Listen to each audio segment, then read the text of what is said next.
Very interesting. It's very interesting talking to someone who knows a lot about finances. But as one who doesn't know a great deal, that's a little, but not a great deal. But there are people who do want to manage their own investments, manage their own finances, really enjoy it or feel like they like to take control. What kind of advice could you give to people who really are comfortable or would like to be more comfortable with managing their own investments? Well, I think the number one issue I see when people manage their own investments on their own, the biggest problem I see is the lack of diversification. So I would strongly encourage people who want to take on that responsibility, who enjoy it, who have the knowledge, to make sure that they're properly diversified and that they're not concentrating or overlapping their investments, or they might own two different investments that really act the same way in different markets. You'd like to have the ability to say that you're creating the proper diversification to minimize market risk by owning different types of assets. Now, the two extremes might be owning a stock and owning a bond, which historically creates almost an opposite effect. As the stock market fell in 2008, Treasury bonds rose in value. They were safety. So there's a classic diversification example. When you start looking at just owning equity investments, there's different types of investments that will work in sort of the early part of coming out of a recession, some that do better as the recession is, or as the economy is sort of stabilizing or peaking. So owning different types of investments that truly diversify your portfolio is really important. So we really encourage anybody we talk to that wants to go on their own and would like to create their own portfolio is making sure that they understand proper diversification. And that might include on an equity side, owning large capitalization stocks, the blue chips, the Exxons, the IBMs of the world. And then maybe owning a portion of their portfolio in more aggressive companies, smaller cap, have a higher growth, but maybe have a little more volatility around their operations. And then considering international investments and looking at opportunities to diversify globally that way. So if you have that together, that's a pretty good diversification of a stock portfolio. Then you couple that with some maybe fixed income, then you really have truly a nicely diversified portfolio.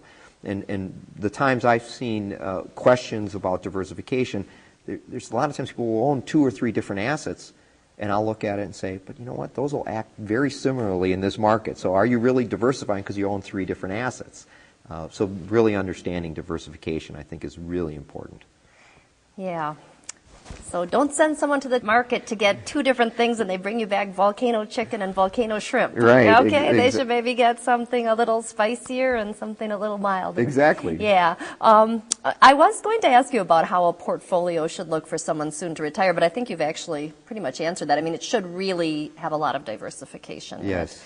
And this isn't really our subject right now, but I'm just curious then, for someone younger, is diversification still important, but maybe not as important? No, I think it's equally as important. And okay. If you're early stage investing versus later in your life, I always think being properly diversified. Now, that diversification, my example of bonds and stocks, maybe if you're younger, you could take on more overall risk, so your percentage of bonds might be relatively small to the percentage of stocks. Whereas you're approaching retirement, it might be a mix that is 50-50 or a higher percentage of fixed income securities where they have the less volatility on the total. So diversification is still important, but what it means for you and your time frame to invest, the time frame when you need that money, I think are the 2 key things of really understanding how you should diversify your portfolio.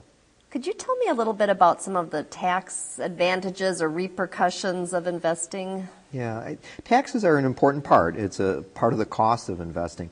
At times, I believe investors could be focused too much on taxes, where they make decisions to avoid taxes or to defer taxes, and then maybe put themselves in a situation where the investment is not the appropriate thing for them. So we always encourage investors to be focused on taking into account taxes. However, don't let that drive the decisions of making an investment. With that said, there's definitely ways to be aware of advantages or ways to defer taxes or what types of investments create different types of taxing situations. We talked earlier about buying a traditional fixed income investment. Most of the return comes from interest. In that regard, most interest of a regular bond is taxable at ordinary rates. So whatever your tax rate is, it's just folded into your income. So not much advantage there from a tax standpoint.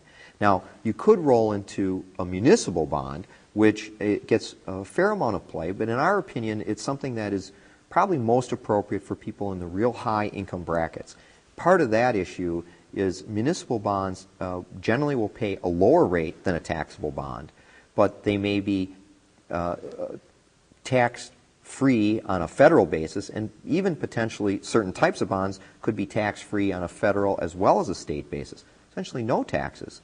However, you're getting that lower rate. So based upon your tax rate on top of that lower rate, the after-tax cost could be better than buying a taxable bond.